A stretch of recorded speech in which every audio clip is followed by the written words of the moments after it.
มอกคืออะไร ทำไมจะต้องมีมาตรฐานมอกประชาชนทั่วไปอย่างเราจะรู้ได้ยังไงว่ามีมาตรฐานมอกของจริงหรือของปลอม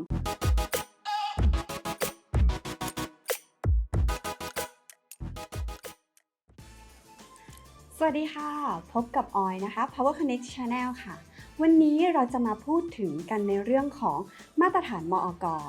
มอกคืออะไร ทำไมจะต้องมีมาตรฐานมอกแล้วเราจะรู้ได้ไงว่าสินค้าที่เราเห็นอยู่ในปัจจุบันมีมาตรฐานมอกจริงๆ หรือว่าเป็นมาตรฐานมอกที่เป็นของปลอม วันนี้เราจะมาพูดคุยกันค่ะ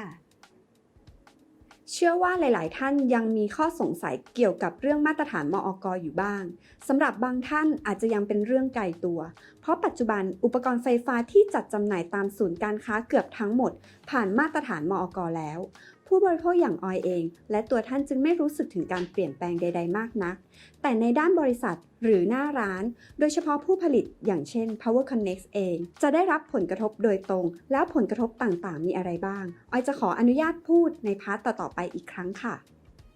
ข้อแรกมาตรฐานมอกคืออะไรคำว่ามอกย่อมาจากคำว่ามาตรฐานผลิตภัณฑ์อุตสาหกรรมหรือในภาษาอังกฤษใช้ชื่อย่อว่า TIS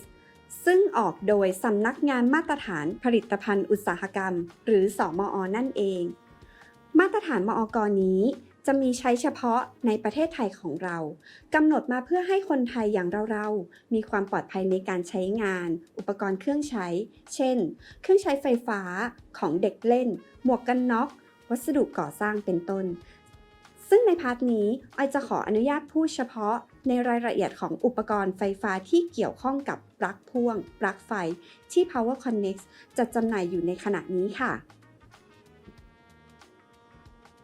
ต้องเข้าใจว่าประเทศไทยของเราเป็นประเทศที่เปิดการค้าเสรี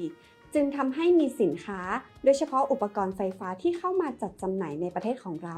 มีความหลากหลายมากๆทั้งที่มีคุณภาพที่ดีและไม่ดีแน่นอนว่าสินค้าต่างๆส่วนมากก็จะผ่านมาตรฐานต่างๆมาบ้างแล้วจึงเป็นคำถามต่อไปว่าแล้วทำไมเรายังต้องมีมาตรฐานมอก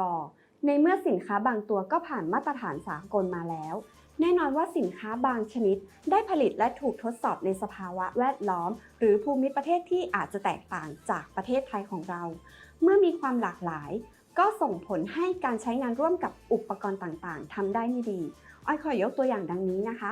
อุปกรณ์ไฟฟ้าที่มาจากฝั่งยุโรปยกตัวอย่างเช่นอังกฤษก็จะมีสายและเต้าเสียบเป็นมาตรฐานที่เรียกว่า BS 1363ซึ่งก็จะมี3ขาแบบนี้ถ้านำมาใช้กับเต้ารับตามผนังทั่วไปหรือที่นิยมใช้กันมากๆที่เรียกกันว่าปลั๊กกาวคู่นั้นก็จะไม่สามารถใช้ด้วยกันได้นั่นเอง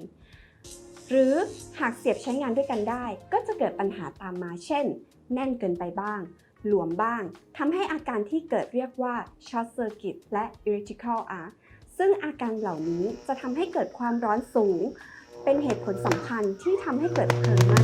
ทางสมอ เองจึงเห็นความสำคัญในส่วนนี้และบังคับใช้มาตรฐานมอกสำหรับกลุ่มสินค้าจำพวกปลั๊กพ่วงปลั๊กไฟเพื่อให้เป็นมาตรฐานเดียวกันทั้งหมดกับเครื่องใช้ไฟฟ้าต่างๆอุปกรณ์ที่ผ่านมาตรฐานมอกเหมือนกันก็จะสามารถเสียบรับกันได้พอดีค่ะทิ้งท้ายอีกสักนิดสำหรับประชาชนทั่วไปอย่างเราจะรู้ได้ยังไงว่าผลิตภัณฑ์ที่เราใช้อยู่ปลั๊กไฟปลั๊กพ่วงที่เราใช้มีมาตรฐานมอกของจริงหรือของปลอมวันนี้ออยจะมาแนะนำวิธีการสังเกตง่ายๆ3ข้อดังนี้ค่ะวิธีสังเกตอย่างแรกเลยคือ 1. ต้องมีเครื่องหมายมอกเป็นรูปสี่เหลี่ยมและมีวงกลมล้อมรอบและจะต้องมี QR Code เพื่อเป็นการยืนยันว่าสินค้านั้นได้รับมาตรฐานมอก 2. เต้าเสียบจะต้องเป็นแบบหัวกลมส่วนโคนของขาเต้าเสียบจะต้องเป็นฉนวนซึ่งจะนำไฟฟ้าเฉพาะส่วนปลายเท่านั้นกรณีที่มีกราวหรือเป็นแบบ3ขาส่วนที่เป็นกราวจะต้องมีความยาวมากกว่าขาอื่นเพื่อให้สัมผัสโดนเป็นอันดับแรก 3. เต้ารับต้องมีม่านนิรภัยเพื่อป้องกันเด็กสัมผัสโดนโลหะนำไฟฟ้าภายใน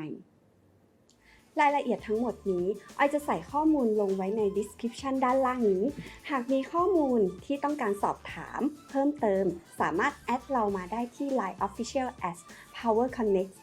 แล้วพบกันใหม่ในคลิปหน้านะคะสวัสดีค่ะ